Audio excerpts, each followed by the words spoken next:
Guys, computer net के YouTube channel में आपका स्वागत है। आज के इस वीडियो में हम वाइल लूप से एक नया प्रोग्राम बनाएंगे और वो है आर्मस्ट्रॉन्ग नंबर। कोई भी नंबर आर्मस्ट्रॉन्ग नंबर कब होता है?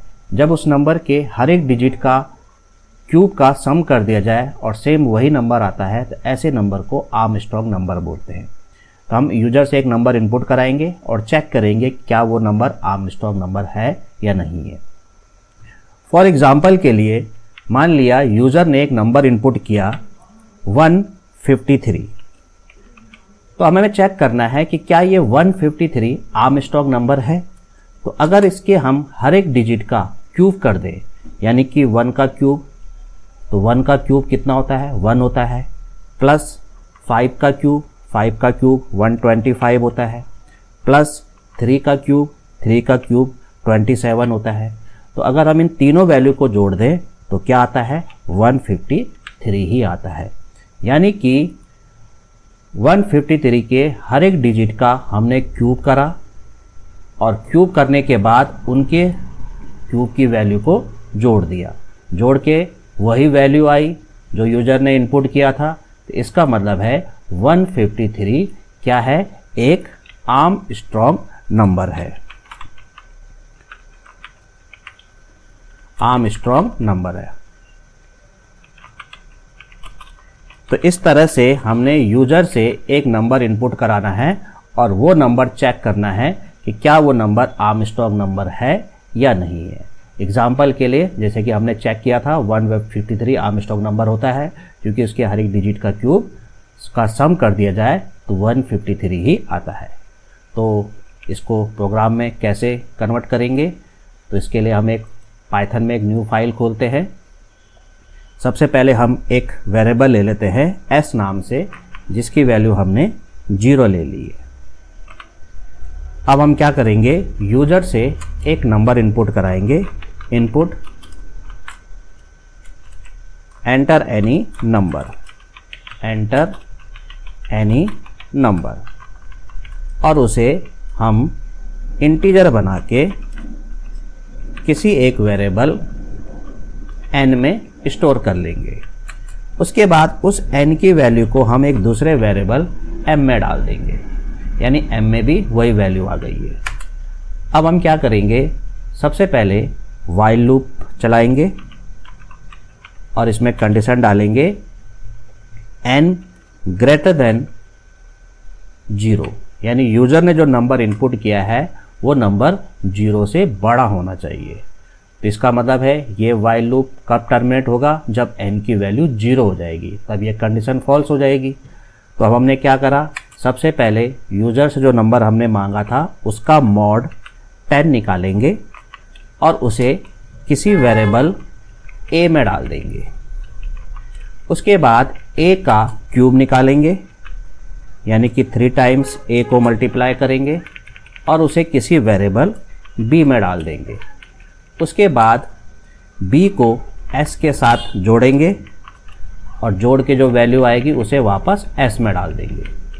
उसके बाद n का इंटीजर डिवीजन 10 करेंगे। इंटीजर डिवीजन का मतलब होता है कि हमें डेसिमल वैल्यू में डिवीजन नहीं करना है। तो ये forward slash double forward slash जो होता है इंटीजर डिवीजन होता है। इसके बाद जब हम बाहर आ जाएंगे वाइल लूप टर्मिनेट हो जाएगा। चेक करेंगे इफ़ अगर m की वैल्यू इक्वल होती है s की वैल्यू के बराबर, तो इसका मतलब है जो यूजर ने नंबर प्रिंट किया है वो नंबर आर्मस्ट्रॉन्ग नंबर है। तो given number is Armstrong number. और अगर दोनों की वैल्यू इक्वल नहीं आती है तो एल्स की स्टेटमेंट चलेगी, और एल्स में हम क्या लिखेंगे? Given number is not Armstrong number. तो पहले इस प्रोग्राम को सेव कर लेते हैं।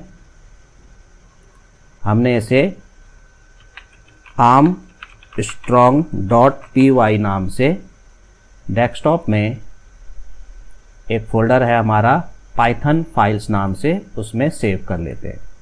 एक बार पहले इस प्रोग्राम को रन कराते हैं। रन में जाके रन मॉड्यूल पे क्लिक करेंगे। अब हमने 153 ही एंटर कर दिया। तो अभी हमने चेक किया था कि 153 आर्मस्ट्रॉन्ग नंबर होता है। Given number is Armstrong number. एक कोई दूसरा नंबर इनपुट कराते हैं।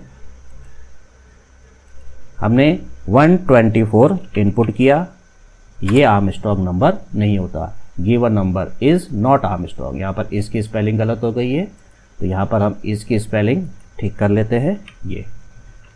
तो इस तरह से 153 आर्मस्ट्रॉन्ग नंबर मैसेज आ रहा है कि 153 आर्मस्ट्रॉन्ग नंबर होता है।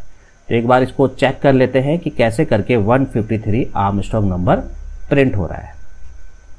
तो प्रोग्राम को पहले समझते हैं। तो सबसे पहले हमारे पास s की वैल्यू कितनी है? हमने s की वैल्यू शुरू में 0 डिफाइन कर रखी है। n में हमने यूजर से एक नंबर मांगा। फॉर एग्जांपल हमने यूजर से 153 ही वैल्यू इनपुट कराई। तो n की वैल्यू कितनी हो गई है? 153। फिर हमने n की वैल्यू को m में डाल दिया। तो m में भी कितनी वैल्यू आ गई है? m में भी 153 वैल्यू आ गई है। क्योंकि n में 153 था तो वही वैल्यू हमने m में डाल दी, तो n की वैल्यू भी 153 हो गई है।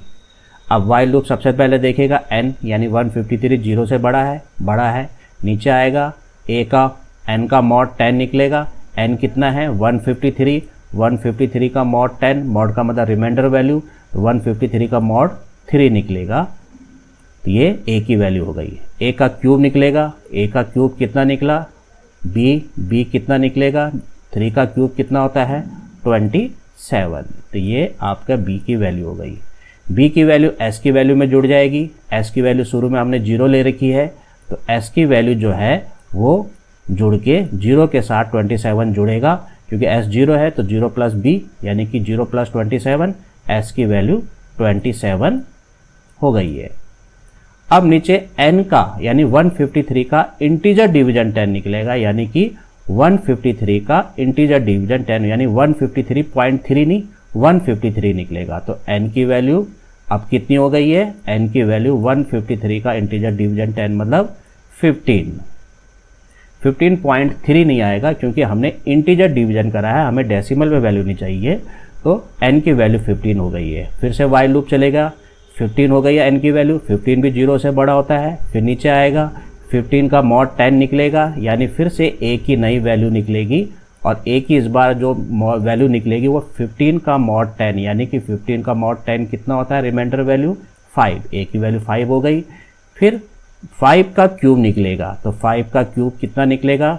वो b की वैल्यू होगी, वो निकला 125। 5 का क्यूब 125 होता है। नीचे आएगा s की वैल्यू में b की वैल्यू जुड़ जाएगी। s की वैल्यू 27 थी, b की वैल्यू 125 है। दोनों वैल्यू जुड़ के s की एक नई वैल्यू हो गई है 125 प्लस 27, ये निकल के आएगा 152। तो s की वैल्यू हो गई है 152। फिर से नीचे आएगा 15 का इंटीजर डिवीजन 10 निकलेगा। तो 15 का इंटीजर डिवीजन 10 n कितना निकलेगा? यानी फिर से वही 1.5 नहीं आएगा, n की वैल्यू केवल 1 आएगी। ऊपर जाएगा, दोबारा से वाइल लूप में देखेगा 1 0 से बड़ा होता है, कंडीशन 2। फिर नीचे आएगा n का मॉड यानी 1 का मॉड 10 यानी a की नई वैल्यू क्या होगी? 1 होगी, क्योंकि 1 का मॉड 1 का मॉड 10 1 होता है। a का क्यूब निकलेगा। a का क्यूब एक ही होता है, तो b की वैल्यू कितनी हो गई है? b की वैल्यू भी 1 हो गई है। फिर s में b की वैल्यू जुड़ जाएगी। s कितना था लास्ट टाइम? s था 152, इसमें 1 जुड़ जाएगा, तो s की नई वैल्यू कितनी हो गई है? 153। ये s की नई वैल्यू हो गई है 153।